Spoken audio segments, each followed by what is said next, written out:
Assalamualaikum warahmatullahi wabarakatuh. Apa kabar semuanya? Saya doakan semoga kita semua sehat-sehat selalu ya, dimanapun kita berada. Selamat datang lagi teman-teman di Raka Pradita Channel. Nah, kali ini kita bakal bahas sebuah kisah yang jujur aja bikin merinding. Ini tentang Asep Saifuddin, sebuah cerita pengkhianatan yang terjadi di tempat yang mestinya jadi tempat paling aman buat dia, rumahnya sendiri. Coba deh, kita lihat kutipan ini. Ancaman paling mematikan tidak selalu datang dari orang asing. Terkadang, ia duduk bersama kita di meja makan. Wow, ini bener-bener dalam banget ya.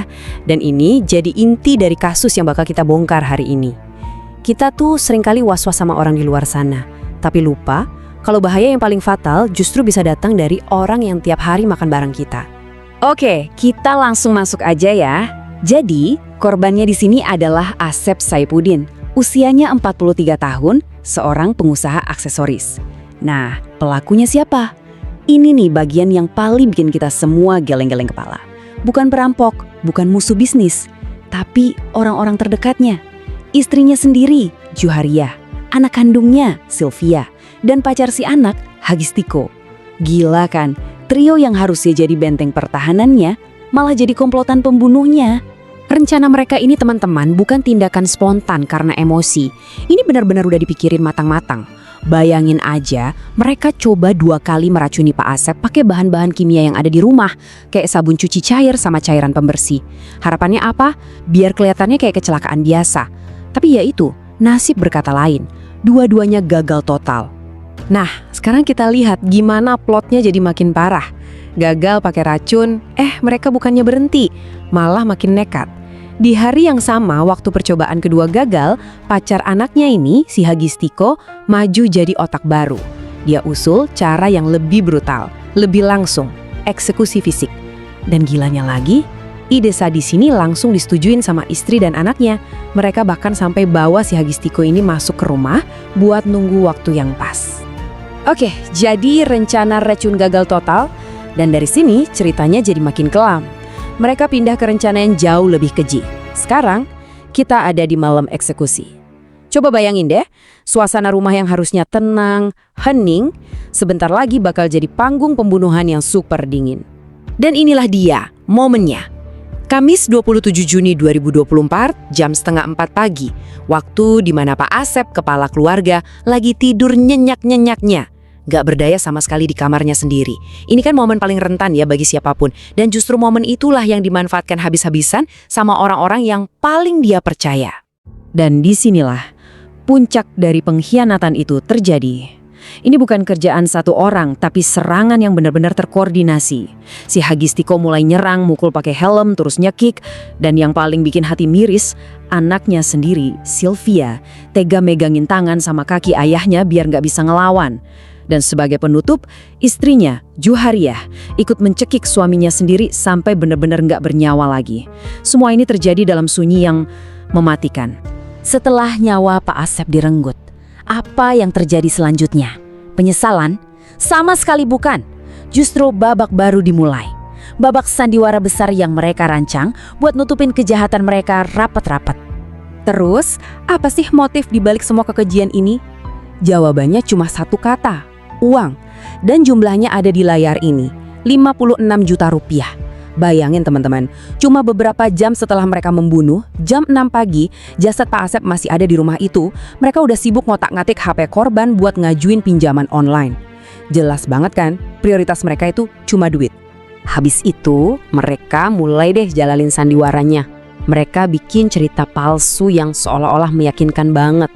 Ke tetangga, ke keluarga, mereka nangis-nangis, bilang kalau Pak Asep meninggal karena jatuh, kepalanya kebentur lemari. Padahal, kenyataan pahitnya, Pak Asep dibunuh sama mereka bertiga. Dan buat mastiin kebohongan mereka ini aman, mereka nggak berhenti di situ aja. Mereka lakuin beberapa hal. Pertama, proses pemakaman dipercepat. Kedua, nggak ada satu orang pun yang boleh buka kain kafan, tujuannya biar luka-luka di tubuh korban nggak kelihatan. Dan yang paling parah nih, mereka malah jelek-jelekin nama almarhum, nyebar fitnah kalau Pak Asep itu suami yang kasar. Tega banget kan? Tapi ya, itu kata pepatah, sepandai-pandainya tupai melompat, akhirnya jatuh juga. Sepandai-pandainya mereka nutupin kebohongan, ada satu hal yang nggak bisa mereka hapus, jejak digital. Dan ironisnya, keserakahan yang jadi motif utama mereka, justru itu yang jadi awal kehancuran mereka sendiri. Nah, ini dia pertanyaan kuncinya. Pertanyaan sederhana, tapi super logis yang muncul di kepala adiknya korban, Yudi. Dia dapat notifikasi tagihan pinjol atas nama kakaknya yang baru aja meninggal. Langsung kan dia mikir, loh kok bisa orang yang udah meninggal ngajuin pinjaman puluhan juta? Dari pertanyaan simpel inilah, semua kejanggalan mulai kebuka satu persatu. Dari laporan keluarga inilah, polisi akhirnya ngambil langkah yang sangat krusial, ekshumasi, atau gampangnya pembongkaran makam buat diotopsi.